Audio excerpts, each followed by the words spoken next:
All hail the Corgi, because the Indiana Fever just shocked everyone. They took down the Atlanta Dream in Game 3, clinching their first-round series and punching their ticket to the semifinals. And this win? It's loaded with storylines, from the possibility of a Caitlin Clark return to the chaos surrounding conflicting injury reports. I did some digging, and I'll break it all down in this video. But let's start with the obvious. This was a massive win. The Fever came in as underdogs, and yet, they didn't just survive, they stole it. Down 5 with 2 minutes left, the odds were brutal. Atlanta had an 84% chance to close it out. By every metric, that game should have been over. But the Fever didn't blink. They clawed back with grit, composure, and straight-up belief. Considering everything this team has battled, losing Caitlin, Sophie, Sydney, Aerie, and Chloe, this isn't just a playoff win. It's a statement. To be a top 4 team after all that adversity, that's elite resilience. And you could see it in their reactions, the emotion, the relief, the pride. This one meant something.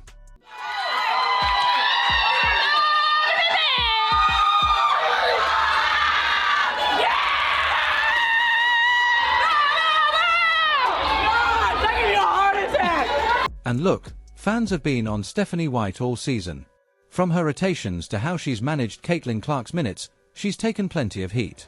But credit where it's due, she's kept this group locked in through absolute chaos. Injuries, lineup changes, constant pressure, she's rolled with every punch and kept the Fever believing. The results speak for themselves.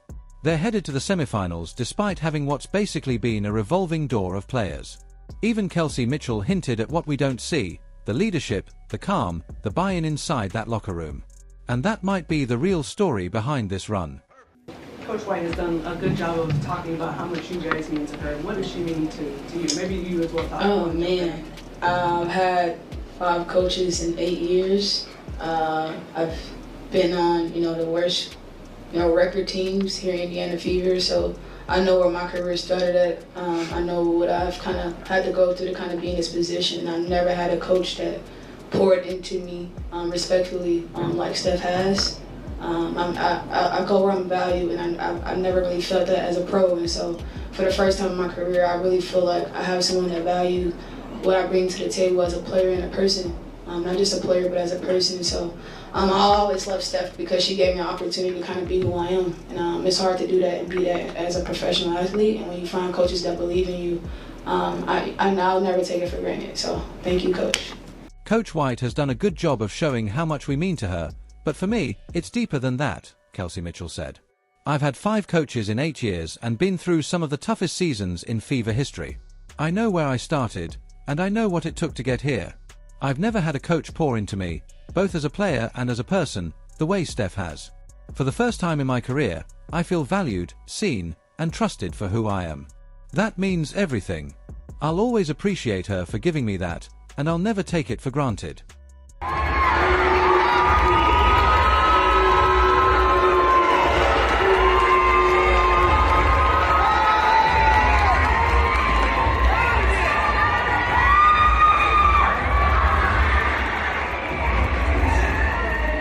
Looking ahead, sure, there were plenty of frustrations this season and things we all wish had been handled differently. But despite it all, this team built something real.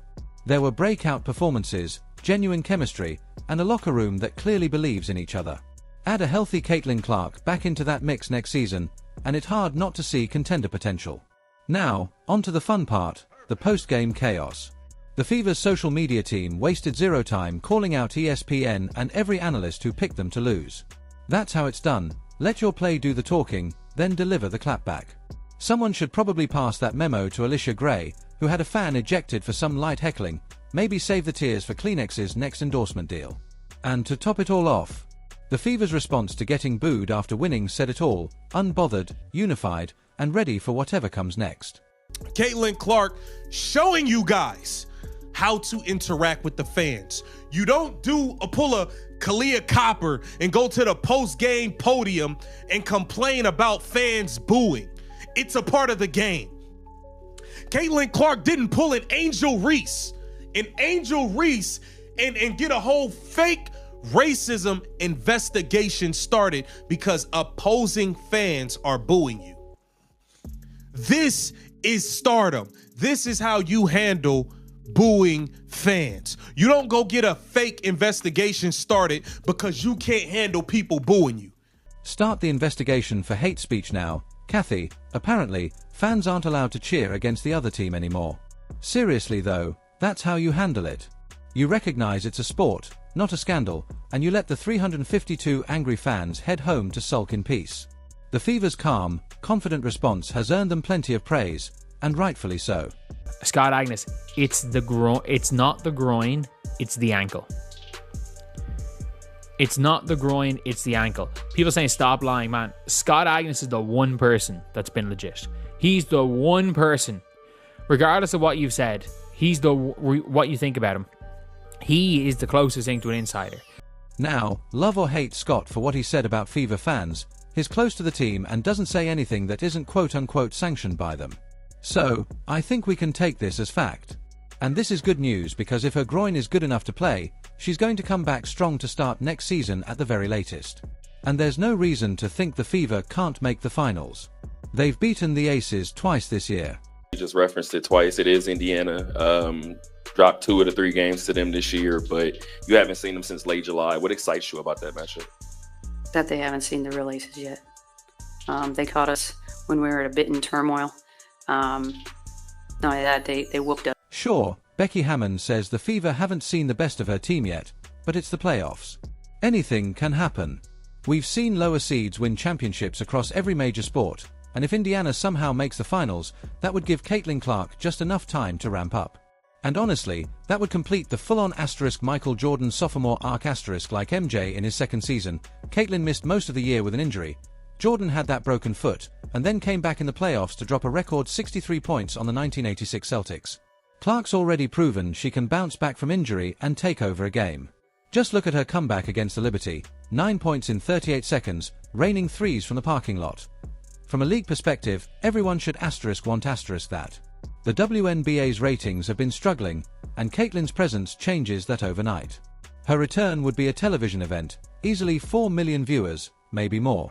And that's the kind of spotlight that could actually push the league closer to the pay equity conversation stars like Breanna Stewart keep raising.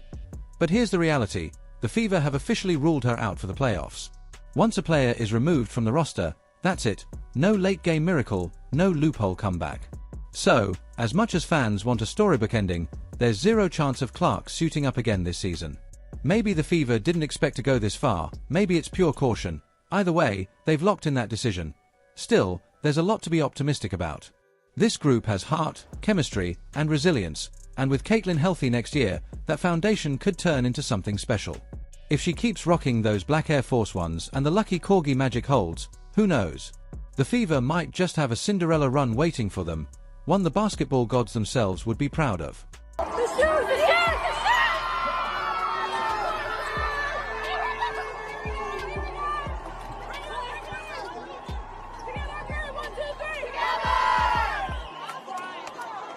If you're still here, drop a big W in the comments. You're the real MVP for sticking it out till the end. Thanks for watching, and I'll catch you in the next one.